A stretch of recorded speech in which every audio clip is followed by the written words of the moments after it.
વડોદરામાં એક પોલીસ કોન્સ્ટેબલે એક યુવકની મોપેડ સળગાવી તેને માર માર્યો હોવાનો બનાવ સામે આવ્યો. પ્રાપ્ત વિગતો પ્રમાણે વડોદરાના રાવપુરા પોલીસ સ્ટેશનના કોન્સ્ટેબલ નિલેશ બારૈયાની ધરપકડ કરવામાં આવી છે. કુંઢેલાનો સરફરાજ ગરાસિયા નામનો વ્યક્તિ વડોદરા ખાતે નોકરી કરે છે. તે નવલખી મેદાનમાં મહિલા મિત્ર સાથે બેઠો હતો. ત્યારે આ કોન્સ્ટેબલ નિલેશ બારૈયા તેના ભત્રીજા ભૌતિક ભીલ અને તેના મિત્ર ચતુર બારિયા સાથે ત્યાં પહોંચ્યો હતો. તેમણે સરફરાજ અને તેની મિત્ર સાથે પૂછપરછ કરી હતી. કોન્સ્ટેબલે સરફરાજના મોપેડના કાગળો પૂરતા નહીં હોવાથી સમાધાન કરવાની વાત કરી હતી. કોન્સ્ટેબલ નિલેશ બારૈયાએ સરફરાજને મેદાનના ખૂણામાં લઈ જઈને માર માર્યો હતો. સરફરાજે ત્યાંથી ભાગવાનો પ્રયાસ કરતા કોન્સ્ટેબલના સાથી મિત્રોએ તેને પકડી લીધો હતો. સરફરાજે પરત આવીને જોતા તેનું મોપેડ સળગેલી હાલતમાં પડ્યું હતું. તે બાદ સરફરાજે પોલીસ સ્ટેશનમાં ફરિયાદ નોંધાવી હતી.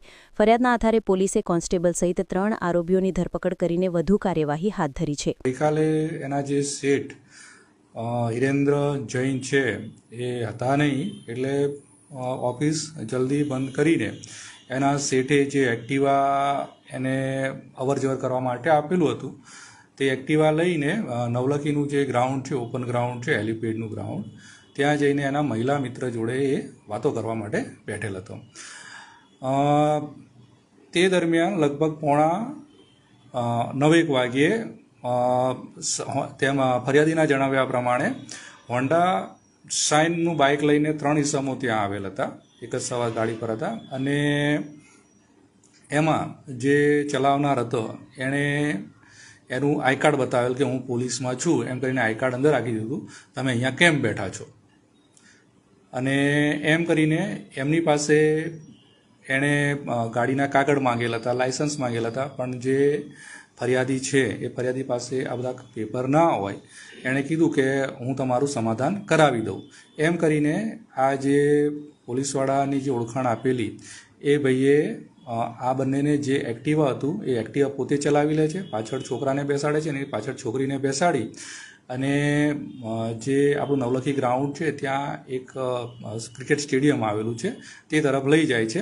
અને એની સાથે બીજા 2 ઈસમો હતા, એમને કીધું કે તમે જતા રહો, હું તમને બોલાવું પછી આવજો.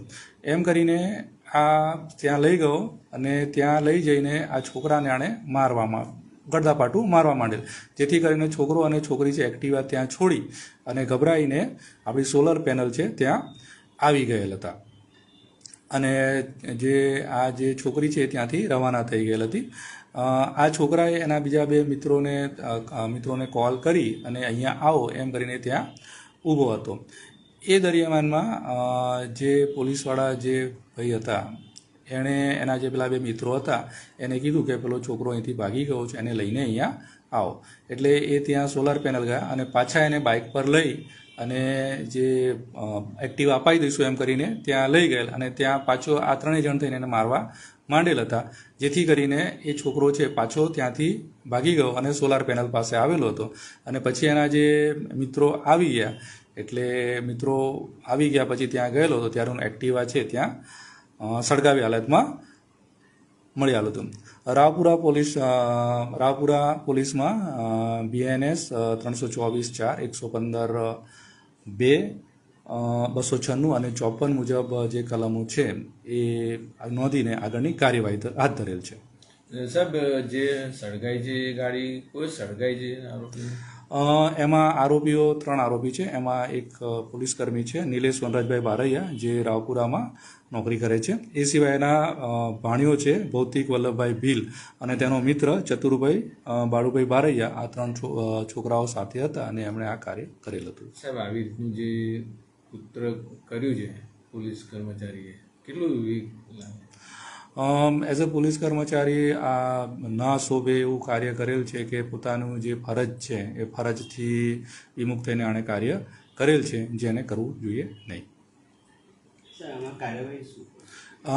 આ જે BNSની 324/4 115/2 296 54 જે મુજબની કલમો છે એ કલમો મુજબ કેસ રજીસ્ટર કરી અને આગળની કાર્યવાહી અમે હાથ ધરવામાં આવે છે.